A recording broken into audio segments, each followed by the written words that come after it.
Empezamos el siglo XIX. Aquí vamos a dar 6 temas y ya sabéis que estos temas os van a caer dos de ellos como tema a desarrollar o dos también de ellos como preguntas cortas.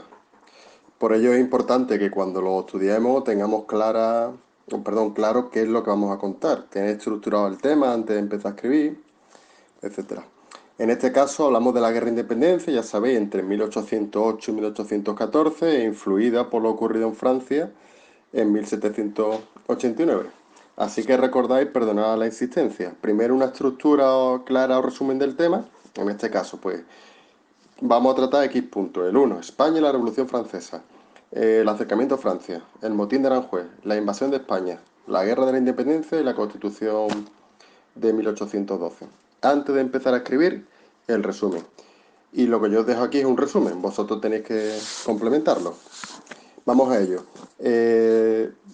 Primer apartado, siempre es conveniente hacer una introducción. Aquí podemos hablar de la Revolución Francesa y cómo cambia el panorama europeo, cómo esas ideas se van a extender por toda Europa, incluida España. Y nos iríamos al primer punto, que es España y la Revolución Francesa. Iniciada la Revolución Francesa y tras la muerte en guillotina del rey de Francia, los países europeos declaran la guerra a Francia, guerra que termina con la victoria de Francia. Y esto obliga a países como España a cambiar su política, nombra a Godoy, que es un plebeyo, y como ministro, y esto lo que hace es llevar a cabo un acercamiento a Francia. Lógicamente esto no gusta a los sectores privilegiados de la corte. Punto 2, el acercamiento a Francia.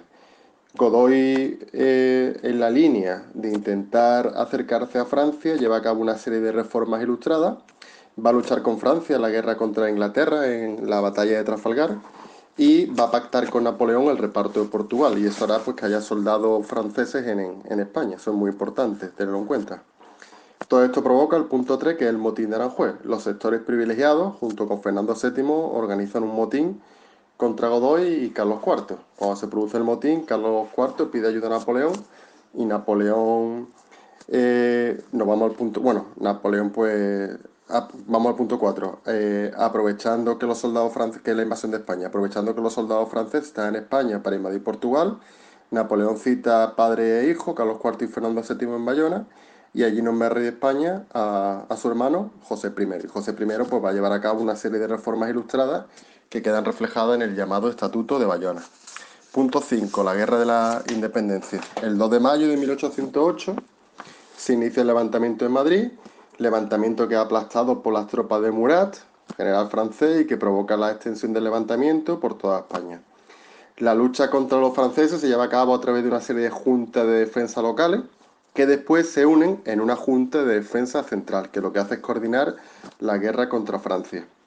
La forma de luchar era a través de la guerrilla o impedir el avance francés a toda costa, lo cual hacía que el ejército francés perdiera mucho tiempo en ir conquistando todo el territorio.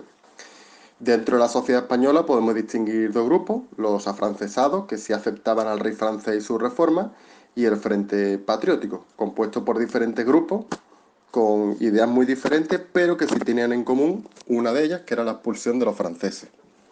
La resistencia de algunas ciudades como Zaragoza, Gerona o especialmente Cádiz, así como la derrota francesa en Belén, hará que Napoleón se vea obligado a enviar más soldados a España. La guerra continúa, dura más de lo que Napoleón quiere, y hay un hecho clave que en 1812, cuando Napoleón invade Rusia. Eso hace que Napoleón tenga que trasladar soldados de España a Francia. Y a la larga pues, obligará a Napoleón a firmar la paz en España en el Tratado de Valenciennes en 1813.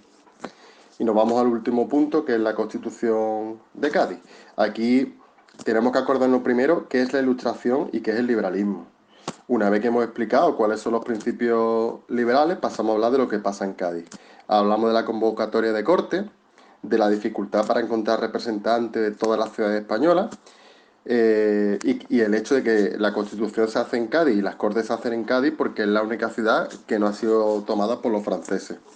Las Cortes finalmente se forman, aunque mayoritariamente su composición son clérigos, lo cual hace que sea una constitución de carácter moderado.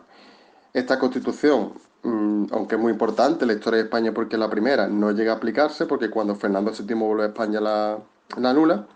Y es importante pues, que reflejemos los principios de esta constitución, el tipo de soberanía, los derechos, las libertades, el hecho de reflejar una monarquía constitucional, la división de poderes, etcétera. Como he dicho antes, aunque no se aplica, sí es muy importante eh, porque es la base de las futuras constituciones que va a tener nuestro país.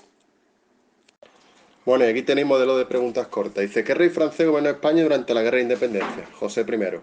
Explique brevemente las razones por las que se produjo la misma. Pues aquí habría que hablar del motín de Aranjuez y todo lo que sucede. Después dice, ¿en qué ciudad se proclamó la Constitución de Cádiz? Bueno, de española, en Cádiz. Y después las características de esa Constitución. ¿Con qué nombre se conoce la guerra mantenida por España contra la Francia de Napoleón? Guerra de Independencia. Las causas, pues habla del motín de Aranjuez. ¿Con qué nombre se denomina a los españoles que se mostraron favorables? Afrancesados. Explicar por qué había un grupo que apoyaba la idea francesa, por el tema del liberalismo.